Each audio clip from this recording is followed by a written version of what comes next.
자, 같이 한번 읽어볼까요? 자, 시작. 보라, 하나님은 나의 구원이시라. 내가 신뢰하고 두려움이 없으리니 주 여호와는 나의 힘이시며 나의 노래시며 나의 구원이심이라. 아멘. 우리 주님의 이름으로 축복합니다. 오랜만에 한 것 같아요. 오늘 이제 N바이블 드디어 이제 선지서로 진입을 했습니다. 이제 선지서 오늘부터 나누려고 하는데요. 이 이사야는 책이 좀 길어요. 그래서 세 번에 걸쳐서 좀 하려고 합니다. 별것 아닌 것 같지만 이런 지식들이 하나 둘 쌓이게 되면 나중에 여러분들이 성경 전체를 바라볼 때 이게 보이는 눈들이 생깁니다. 그래서 작은 것들이지만 놓치지 않고 또 이렇게 잘 쌓았으면 하는 바람입니다. 자, 오늘 이사야에서 우리 기초 부분 몇 가지 한번 먼저 나누도록 하겠는데요. 우리 한글 성경으로는 이사야 그렇게 되어 있고요. 히브리어라든지 헬라어 성경도 다 이사야서 그렇게 다 표현되어 있습니다. 기록 연대에는 대체적으로 BC 한 780에서 680년대 경이라고 그렇게 보시면 될 것 같고요. 기록 목적은 여기에 오면 크게 두 갈래로 갈려요. 이사야서가 앞쪽은 심판에 관한 이야기, 뒤쪽은 그 귀한 구원과 회복에 관한 이야기인데, 그래서 우상 숭배를 일삼는 이스라엘에 대한 심판과 동시에 하나님께서 회복시켜 주실 거다라는 그런 약속이 이 이사야 속에 들어 있습니다. 그래서 이사야의 구절을 보면 크게 두 개로 나눌 수가 있어요. 이사야에서는 좀 특이한 점이 있는데 그 66장이에요. 66장. 그래서 앞에 39장까지 1장에서 그 다음에 뒷부분에 40장에서 60장까지 그것을 좀 나누어서 이렇게 볼 수가 있어요.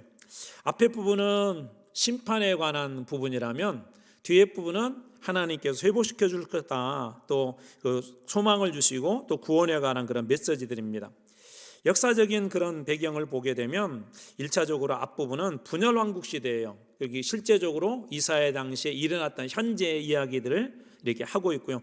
분열왕국이란 우리 처음에 시즌1에서도 공부를 한번 했었는데 이스라엘이 처음에 이제 사울 왕으로부터 시작돼요. 사울, 다윗 그리고 솔로몬까지는 통일왕국이었었어요. 통일왕국. 근데 솔로몬 이후에 르호보암과 여로보암으로 북쪽과 남쪽이 나눕니다. 바로 그 나뉜 왕조들의 시대. 그래서 우리가 분열왕국 시대라고 그래요. 이때 당시에 그 앞부분은 아수르의 영향력이 상당히 컸어요. 우리 세계사에서는 아시리아라고 하는데 그 아수르의 영향력이 컸고, 그리고 이때쯤에 북이스라엘이 먼저 멸망을 하게 됩니다. 남쪽과 북쪽으로 나뉘었다고 그랬잖아요. 그리고 문학적으로는 이때 당시는 주로 책망과 경고가 많아요. 이제 대표적으로 아하스라는 왕과 히스기야 왕, 우리 뒤에서 한번 비교해 볼게요. 이 두 사람의 그 왕들을 비교하면서 어떤 길이 그래도 하나님께 합한 길인가를 앞부분에서 보여주고 있고요. 신학적으로 볼 때는 하나님은 어떤 분인가, 하나님의 위엄과 그 다음에 남은 자 사상, 비록 하나님 심판하지만 아직도 그 땅에 그 남아있는 자들을 통하여서 회복시킬 하나님의 그런 희망의 그런 어떤 씨앗과 같은 그런 것들을 남겨두죠. 그리고 이 앞에 부분에서 중요한 것은 메시아의 왕적인 지위, 메시아에 대한 예언들도 나오고 그런 다양한, 그리고 메시아가 왕 되신다, 메시아를 다양한 형태로 표현을 하는데요, 메시아가 왕 되심을 이 앞부분에서 그렇게 표현하고 있습니다. 뒷부분 40장에서 66장은 이제 회복에 관한 이야기인데, 이것은 이제 미래에 대한 이야기예요. 지금 이사야가 말하고 있는 그 시대가 아니라 미래에 일어날 일들, 대략 BC 7세기에서 6세기경이 되고요. 앞에가 아수르라는 나라가 주된 배경이었다면 뒤쪽은 그 바벨론이라는 나라, 그리고 바벨론 이후에 바사, 우리가 알고 있는 페르시아라고 하는 나라인데 그 페르시아를 배경으로 한 그런 그 부분이 뒷부분입니다. 특별히 여기서 고레스라고 한 그런 왕이 나오는데요, 이것도 나중에 뒤에 한번 살펴보겠습니다. 문학적으로는 이제 뒷부분은 구원과 회복에 관한, 그리고 소망에 관한 그런 얘기들이 많아요. 앞에서는 하나님이 이렇게 심판할까 빨리 회개해, 그리고 이제 많이 멸망을 당하지만 그럼에도 불구하고 남겨졌던 사람들 통해서 다시 회복시키겠다라고 하는 그 내용이 뒷부분입니다. 신학적으로 볼 때는 하나님께서 오래 이렇게 기다리셔요. 하나님께서 기다리시고, 또 하나님 어떤 분으로 나와 있냐면 창조하신 분이시고, 하나님이 창조하신 분이기 때문에 우리의 모든 것들을 다 이게 해줄 수 있는 분, 구원해 줄 수 있는 분이 하나님이다라는 그런 신학적 내용이 들어있습니다. 특별히 이 뒷부분에서 중요한 한 가지가 있어요. 고난받는 종에 대한 이야기가 나와요. 이것도 나중에 한번 살펴보겠지만 예수님의 그 모습을 그대로 이때 당시에 예언하고 있는 그런 그 장이 나옵니다. 그 고난받는 메시아에 대한 내용들이 여기 있어요. 좀 아이러니하죠. 뒤에는 심판과 회복이 아니 회복인데 소망인데 구원인데 왜 메시아가 들었을까?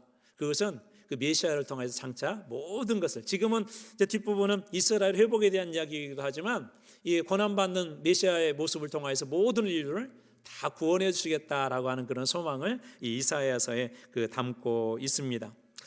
이사야서의 그 위치를 보자면은 구약 성경을 예전에 그렇게 한번 분류했어요. 역사서가 있어요. 역사서 안에도 조금 나누기도 하는데 앞에 모세오경과 나머지 역사서 17권이 있거든요. 그리고 우리가 이사야서 보기 전에 욥기, 시편, 잠언, 전도서, 아가서 이 5권을 갖다가 우리가 시가서라고 그래요. 시와 같은 어떤 문학적인 형태로 써 있는 그런 그 성경의 시가서가 5권인데 이제 마지막 뒷부분이 이 선지서 17권이 나와요. 17권. 그중에 가장 먼저 등장하는 선지서가 오늘 여러분들하고 함께 나눌 이 이사야서입니다. 그리고 또 이사야는 그렇기 때문에 어떤 선지서가 전체적으로 무엇을 이끌어갈까를 다 보여줘요. 그래서 선지서에 보면 앞에는 선지자들은 거의 심판에 대한 얘기를 하거든요. 근데 나중에 이 선지자들이 꼭 하는 얘기가 있어요. 그럼에도 불구하고 다시 회복시켜 주실 것이다.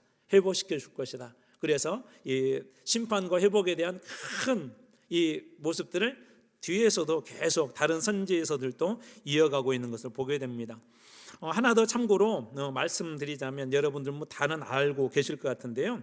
이 선지서도 2개로 나눠요. 대선지서와 소선지서. 왜 그렇다고 그랬죠? 그 내용이 그 앞에 있는 막 선지자들은 막 훌륭하고 뒤에 있는 선지자들은 좀 덜 훌륭하기 때문에 소선지서라고 하고 대선지서라고 했을까요? 그렇죠. 예, 분량입니다. 대선지서는 쉽게 얘기하면 선지서들 중에 17곳 중에 이 분량이 많아요. 5권의 성경들. 그 다음에 소선지서는 12권의 성경들 보면 분량이 적어요. 뭐 예를 들자면 요나서, 오바댜서 같은 경우는 한 장밖에 없습니다. 그래서 분량으로 대냐 소냐 그렇게 나눕니다. 이렇게 17권의 선지서가 이제 시작이 되는데 그 첫 번째 책이 오늘 여러분들하고 나눌 이 이사야서입니다. 이사야서는 신약 성경에서 가장 많이 인용한 책이에요. 신약 성경에서. 그러니까 그만큼 신약에 있는 우리 사도들에게 기록자들에게 엄청난 영향을 미쳤고 그럴 수밖에 없는 게 이 이사야서가 뒤에도 한 번 더 바로 두 번째 여러분 소개한 것처럼 성경의 신구약 성경의 축소판 형태로 되어 있어요.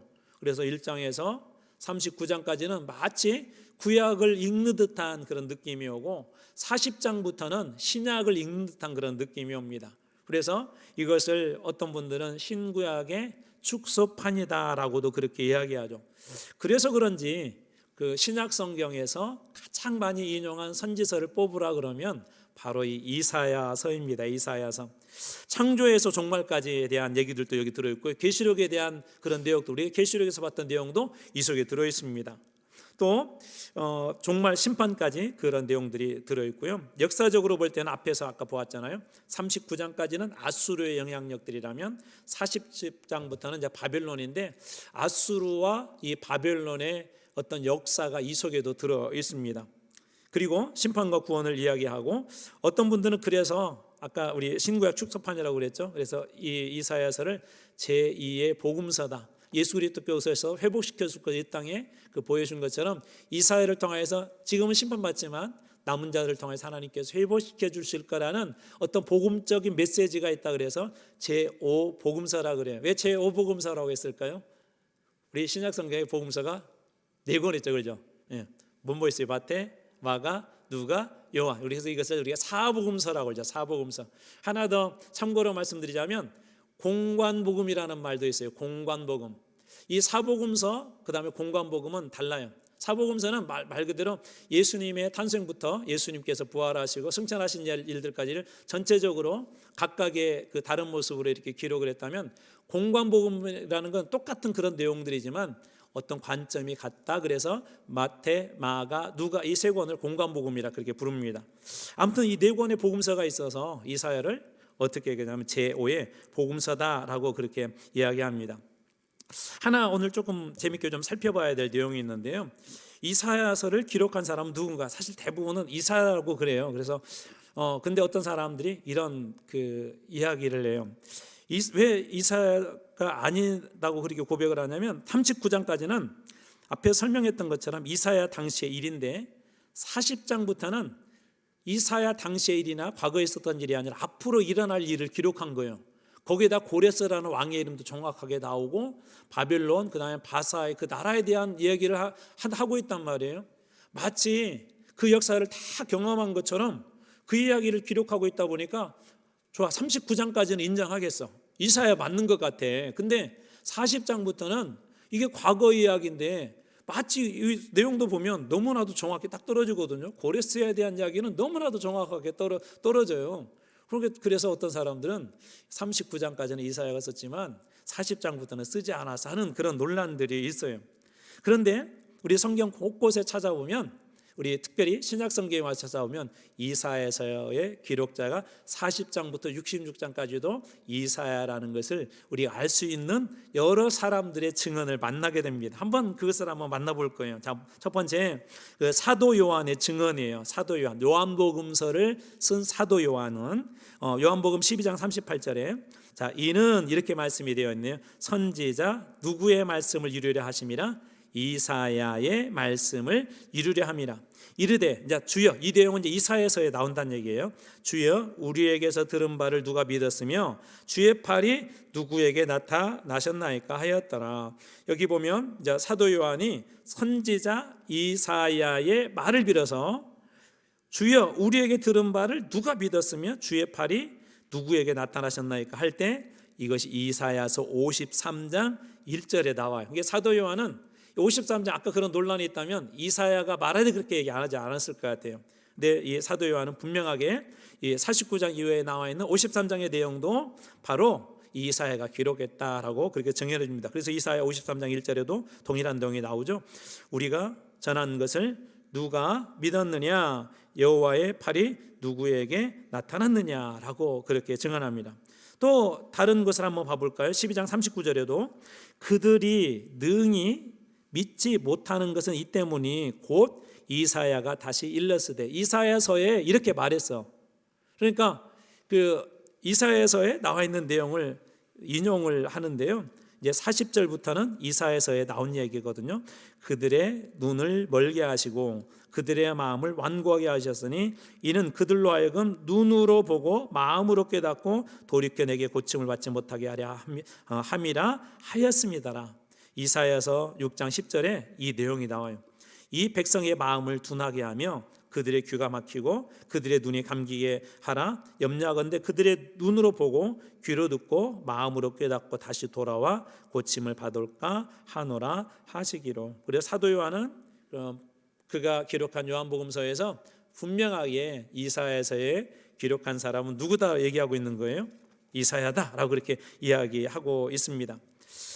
또 하나 더 한번 보자면 이사야서 12장 41절에도 이렇게 요한복음 12장 41절에도 이렇게 되어 있어요. 이사야가 이렇게 말한 것은 주의 영광을 보고 주를 가리킨 것이다 라고 되어 있는데요.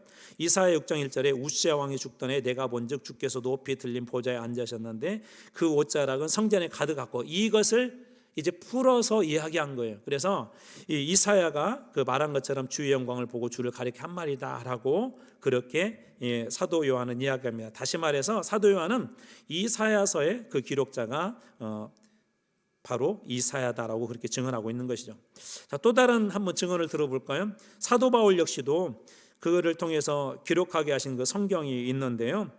로마서 10장 16절 그러나 그들이 다 복음을 순종하지 아니하였도다.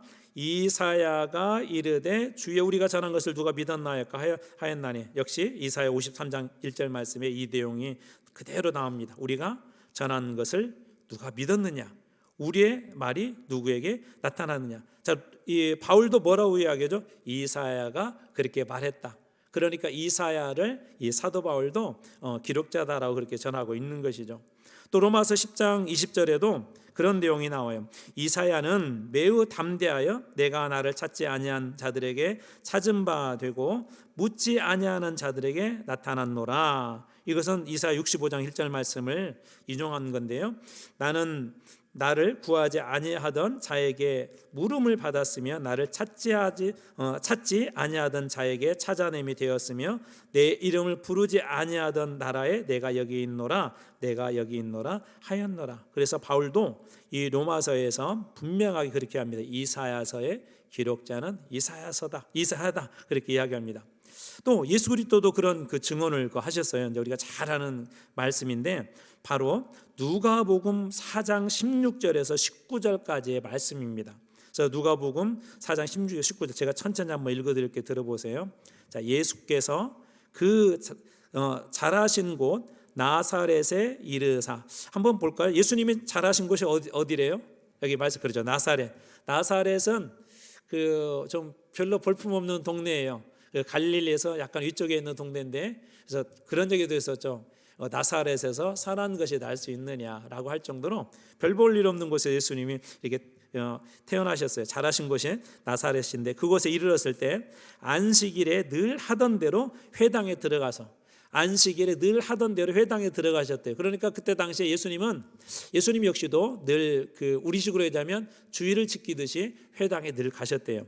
그리고 성경을 읽으려고 예수님께서 서셨는데 그때 예수님이 이 폈던 성경에 대해서 17절에 이렇게 이야기하고 있어요. 선지자 이사야의 글을 드리거늘 책을 펴서 이렇게 기록된 것을 찾으시니 곧 이사야서 내용이죠. 주의 성령이 내게 임하셨으니 이는 가난한 자에게 복음을 전하게 하시려고 내게 기름을 부으시고 나를 보내사 포로된 자에게 자유를 눈먼 자에게 다시 보게 함을 전파하심이라 하였더라. 이건 이사야서 61장을 인용을 한 거예요. 그래서 예수님도 이사야서를 펼쳐 읽을 때 이건 이사야서다라고 하면서 그 61장 1절 말씀을 읽어준 겁니다. 이것도 한번 제가 읽어드려 볼게요. 주 여호와의 영이 내게 내리셨으니 이는 여호와께서 내게 기름을 부으사 가난한 자에게 아름다운 소식을 전하게 하려 하심이라. 나를 보내사 마음이 상한 자를 고치고 포로된 자에게 자유를 갇힌 자에게 노임을 선포할 것이다. 선포한다라고 이사야서에 기록되어져 있어요. 그러니까 누가나 예수 그리스도도 이 이사야서의 기록자는 누구라고 얘기하고 있는 거예요? 이사야다라고 그렇게 이야기하고 있습니다. 자, 그렇다면 이 이사야는 어떤 사람일까요?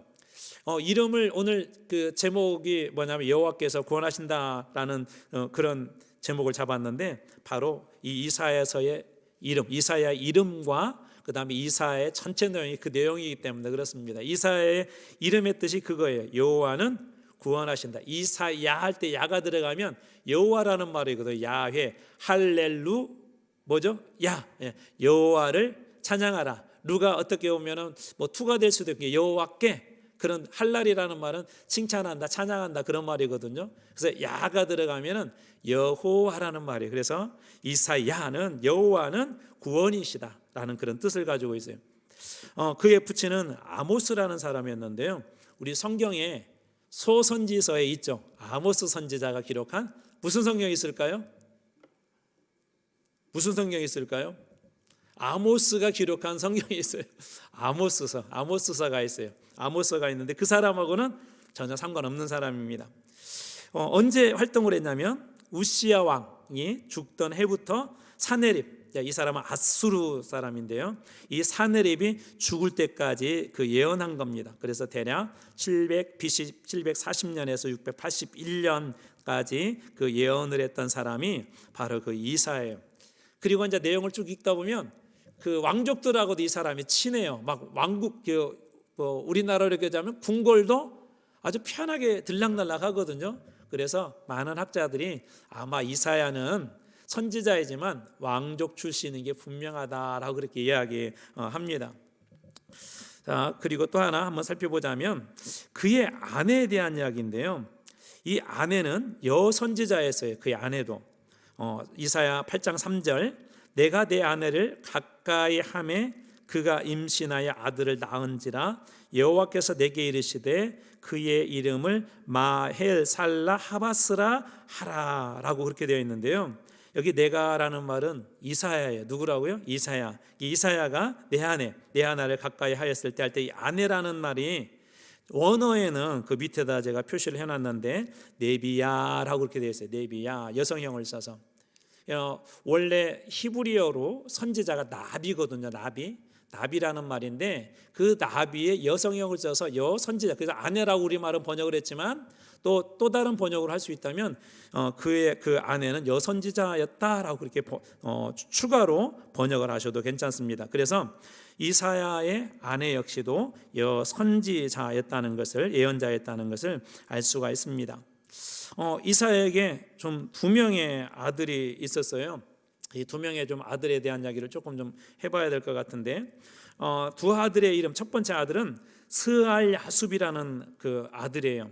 근데 이 아들의 이름은 뭐라고 되어 있죠? 남은 자가 돌아오리라라는 그런 뜻을 가지고 있어요. 이사야 7장 3절을 보면 그때 여호와께서 이사야에게 이르시되 너와 내 아들 스알 야숲은 윗못 수도 끝 세탁자의 밭 큰 길에 나아가서 아하스를 만나.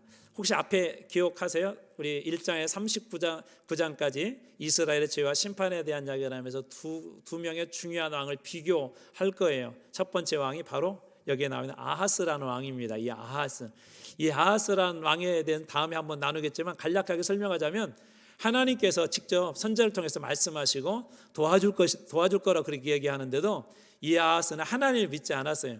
하나님 도움 필요 없다고, 우리가 알아서 한다고. 그러나 히스기야는 뒤에 가서 보면 히스기야는 그때마다 하나님 앞에 무릎을 꿇어요. 하나님으로부터 도움을 요청하고 이 두 사람이 이렇게 대립되어져서 39장까지 표현이 되어 있는데 아하스 때 낳은 그 아들 중에 하나가 스알야숲이래요. 그리고 그 뜻이 남은 자가 돌아온다는 그런 뜻을 가지고 있는데 이것은 어떤 의미를 가지고 있냐면 장차 이 아하스 같은 그런 신앙 속에 있던 이스라엘 또 유다도 남유다도 반드시 멸망하게 될 것이고 멸망한 후에 오랜 시간이 지난 후에 그 남은 자들이 다시 고향으로 돌아올 것이다 라고 하는 예언적인 메시지를 담은 그 이름이 이 스알야숲이라고 하는 그 첫째 아들의 그 이름입니다. 그래서 참 선지자들을 보면 참 힘들어요.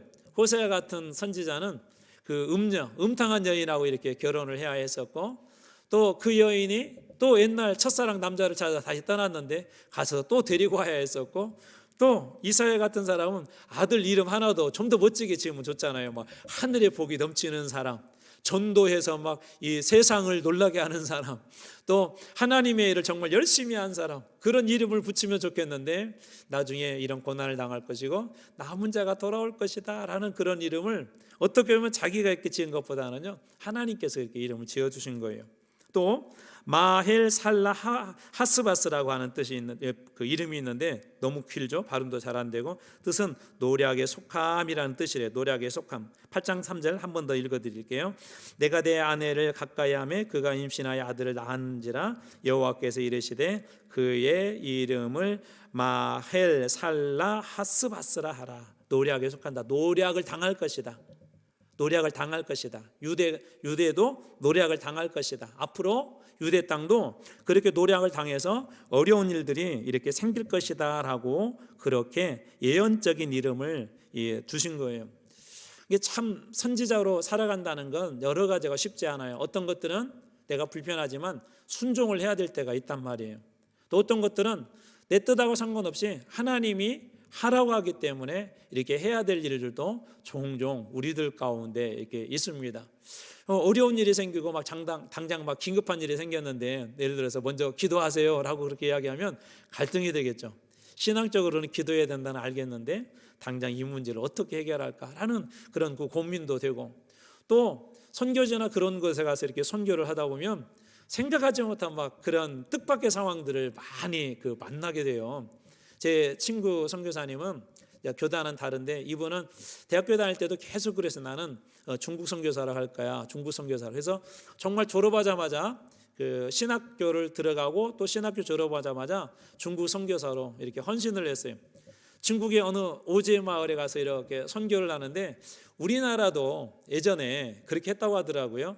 소를 그 겨울에는 워낙 추우니까 그 부엌 옆에 이렇게 소를 둘 수 있는 곳에 이게 소를 이렇게 그 키우고 그렇게 했었어요.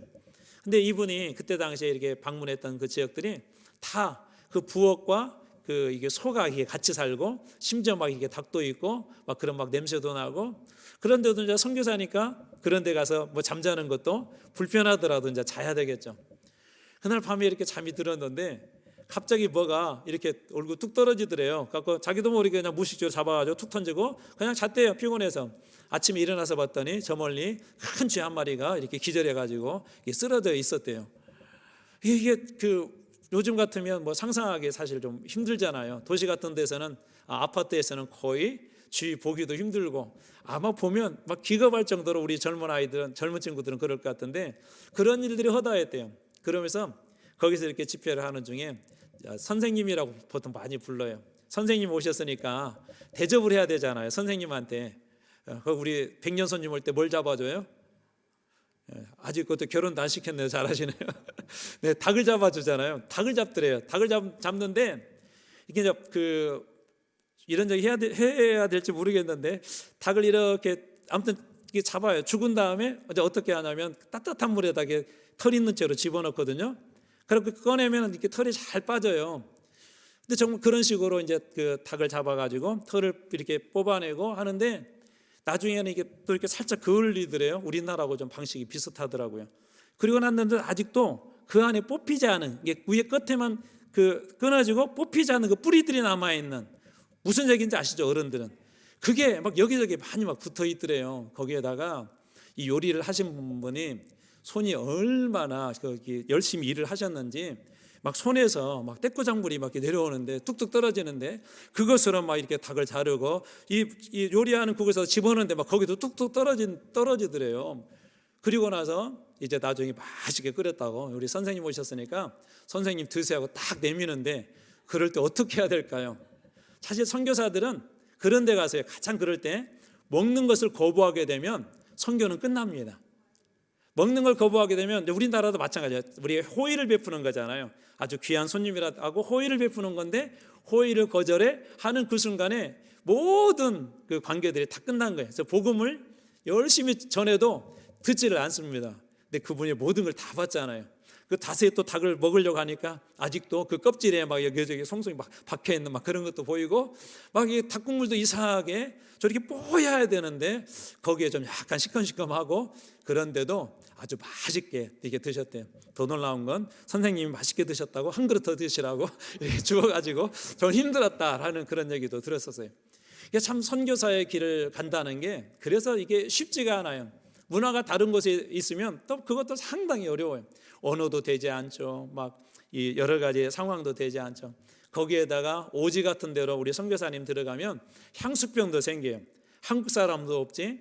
또 그래도 한국인들 많이 있는 데 가면은 뭐가 있냐면은 한국 그 음식 식재료들이 그래도 많아요.